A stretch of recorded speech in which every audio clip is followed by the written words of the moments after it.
Hey everybody, welcome to the Teanaway River Valley north of Ellensburg, Washington. I'm by myself. It's a Sunday afternoon. Beautiful weather. Nice place for a walk. I've been walking up this old Forest Service road along Middle Creek for about 45 minutes, and I have finally come to my destination. I'm on camera for a change because I think I need to tell you a little bit of backstory for why this is a destination for me and maybe for you. I gave a lecture called Liberty Gold and the Yellowstone Hotspot probably 5 years ago or more down at the Hal Holmes Center in downtown Ellensburg. And after that lecture, I visited with an old logger, and he had spent 50 plus years up here in the Teanaway doing his work. And he was telling me about a rock quarry. And in the rock quarry was not basalt, but was lava rock, as he called it, pink lava rock. And I said, boy, that sounds like rhyolite. Is there really rhyolite in a big rock outcrop out here? Big quarry? He says, absolutely. He said, you haven't been up there? And I said, no, I don't know. So he said, come over to my house next week. I'll show you on a map where that quarry is, and I'll show you my fireplace. Back in the 50s, when I built my house here in Ellensburg, I took stone after stone from the quarry and brought it down to Ellensburg and built my fireplace. I want to show it to you. So he did, and it was rhyolite, and I got real interested in the rhyolite that's up here in the Teanaway because I didn't know anything at the time. I was focusing on the Teanaway basalt and the feeder dikes. Flash forward a couple of years, and I read a scientific paper by Michael Eddy. You know that name. You met him last month up in the North Cascades. As a PhD student, Michael Eddy was here at this rock quarry collecting rhyolite and taking it back to his lab in Boston to get a very precise age and a little bit of chemistry on that rhyolite. I want to make sure I got the right date, so hang on. Let me grab my backpack here. So this is the paper from 2015. Michael Eddy, High Resolution Temporal and Stratigraphic Record of Siletsia's Accretion. Ooh la la. But the centerpiece of this paper, Sam Bowering, his former advisor, Paul Umhofer, Bob Miller, you met him last month, Noah McLean and Erin Donaghy, you met her last month. The centerpiece of the discussion is some volcanic units that are within the stratigraphic columns here in non-marine sedimentary units in central Washington. Mike's date for the rhyolite in the quarry we're about to look at, 25.611 million years old, plus or minus 0.014 million years. I mean, we're down to like, I don't know, tiny, tiny error bars for that date. That's laughably precise. But what I'm here to help you see, if you haven't made the connection already, Clayton and others 50 years ago say, I'm in the Teanaway, I'm finding some rhyolite, this stuff must be part of the Teanaway Formation. And there is some rhyolite in the neighborhood of 49 million years. 49 million years ago, that's the age of the Teanaway Formation. But what was this date? Oh God. 25.6 plus or minus 0.01 million years. What's going on in central Washington 25.6 million years ago? I don't know. That's a tantalizing thing. And you know why I'm pointing over there? The rock quarry's right over there. Let's go take a look.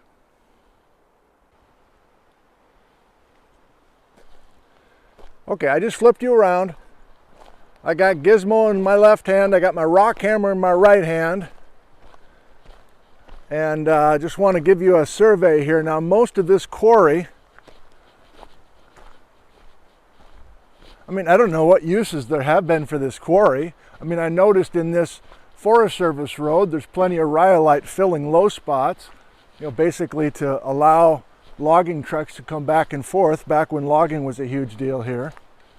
Like my friend, I can't remember his name, and I don't know if he's still with us or not.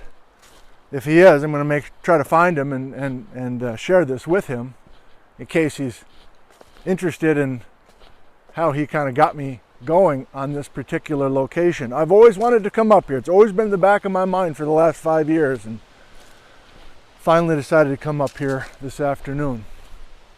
So it's a big outcrop. You can see it on Google Maps quite easily if you plug in the GPS that I have below in the description. See, just even here in the road. But what else were they using this rhyolite for? I don't know. And is it illegal now? I don't know. But back in the 50s, it was no problem apparently. So, you know, being out with Mike Eddy, I know that he's very, very careful to make sure that he's sampling bedrock and that he's not sampling just a bunch of talus from some, you know, quaternary deposit or something like that. So I'm confident that Mike Eddy would come here and say, I've got to get a sample of this rhyolite. I want to figure out, maybe Mike was, I'll double check with Mike, but I wonder if Mike was like, I wonder if this, how does this fit into the Teanaway Formation story? I'm guessing, and then he gets the results back and he's like 26 or 25.6, what? So my point is, I'm sure that Mike scrambled up this place like we're going to right here. Now, can Daddy do it without falling? It's steeper than it looks, but we're going to try it because I want to get right up on it, I think.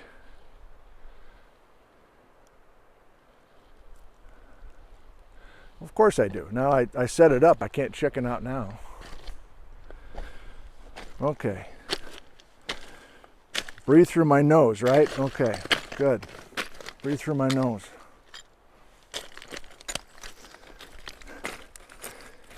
As you're coming up here with me,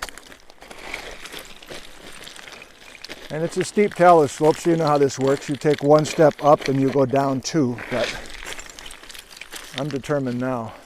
Oh hell, maybe I will edit this out. Oh boy.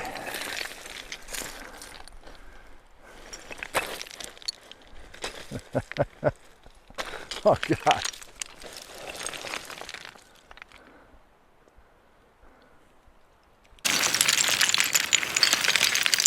Okay, I'm sitting in the talus slope. It's too steep for me to negotiate very easily. But let's go ahead and scooch our bottoms down the slope.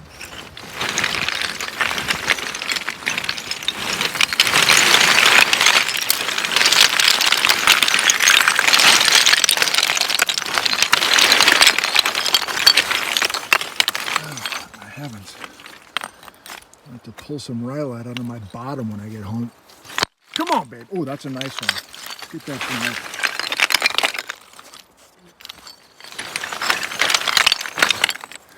Interesting. Let's hold this up. So there's some interesting banding here that is part of the weathering of this rhyolite. That's what hammers are for. Let's get it open.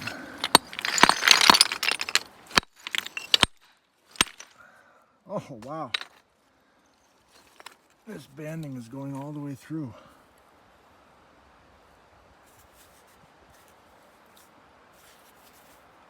So we're pretty bleached out. Let's try something else.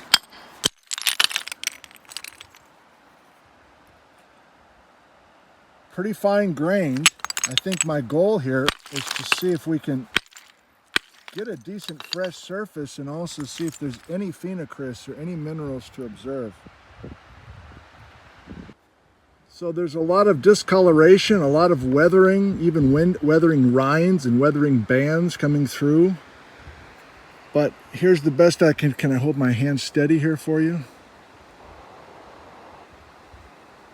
It's a very light pink with probably some quartz crystals, but I'm not sure how much those are showing up for you. Let's try a few more. I mean, some of this is, why don't I do this like I did down at Newberry? I'll just give you a shot of a bunch of hand samples here. Interesting weathering. Is that groundwater just coming through and staining this rock? And do those bands go all the way through? Like, let's try this one. Is there any hint of this banding on the outside? If I break this open, will the banding continue on the inside? Oh my God, the answer is yes. Huh. So for hand sample petrology, this banding is getting in the way. We're not really getting a chance to look at the real rock. But again, if I'm persistent here and find some, I guess try to stay away from the banded stuff. There are some interesting pieces that are very light gray almost. This is without breaking it open, or I don't know, maybe a geologist was here to break this open. Let me try to break this again for you. Hiya!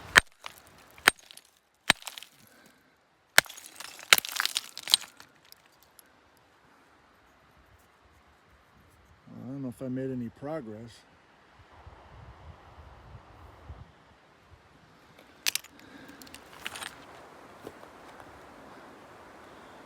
I mean, the Cascades are doing their thing to the west of here. Is this a Cascade-related story? Why would there be rhyolites coming up this far east 25.5 million years ago? These are big, but I don't think we're going to get a better look. Let's try. Oh yeah, we are.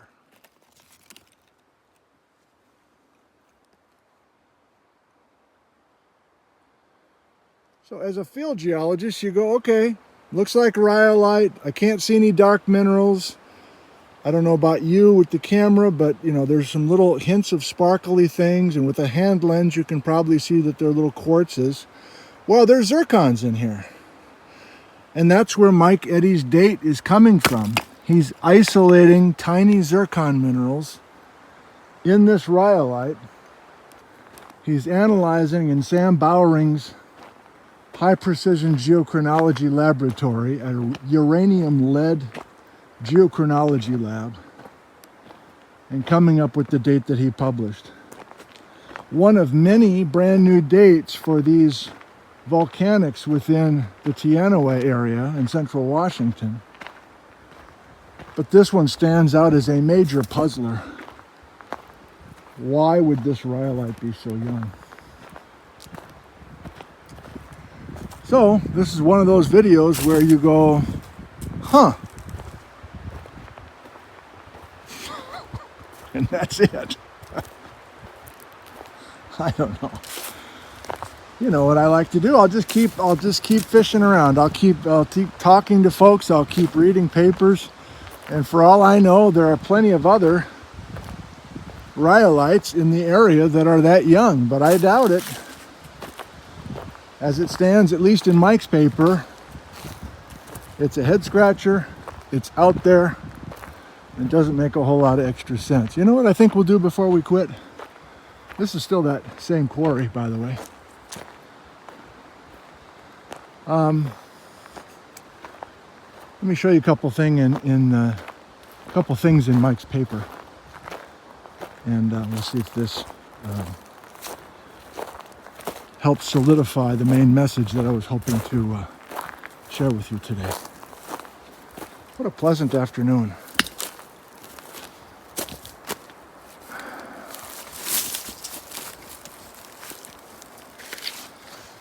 Okay.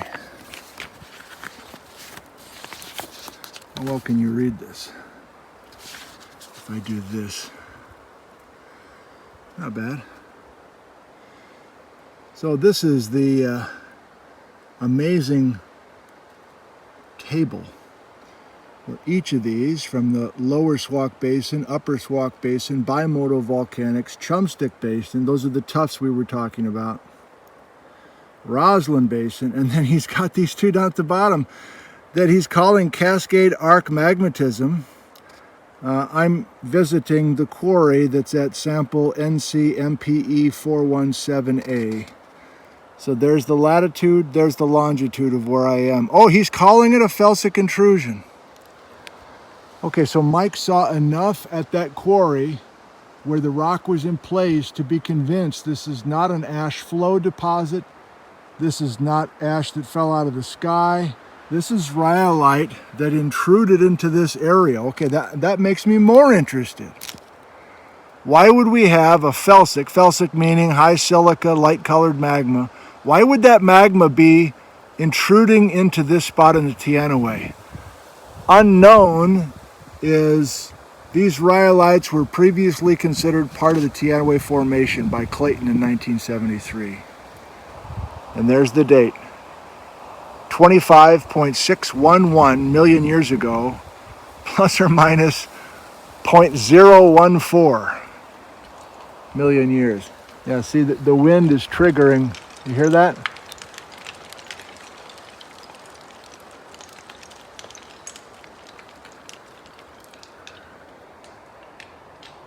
Emplacement age. Oh, interesting. So he's got a distinction. So he's got another rhyolite, which I guess I'll have to track down. Different location. That's a tuff.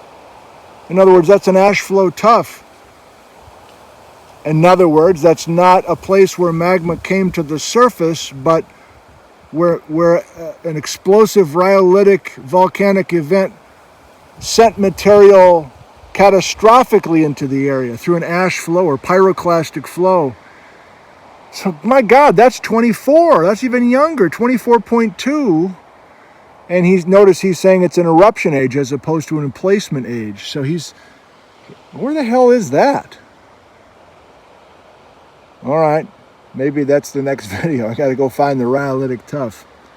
You know, now that I'm totally thinking about it, I was planning on tracking down some of these exposures and sharing them with you because I'm still mostly focused on Eocene geology here in central Washington. In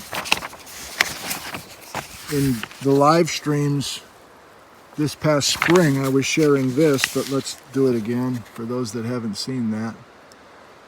I mostly just want to show you that he's got dark brown for basalts, the kind of orangey, light orange or tangerine are sedimentary layers, sandstones and shales. But that gray stuff is the felsic volcanics, meaning high silica, explosive rhyolite formers.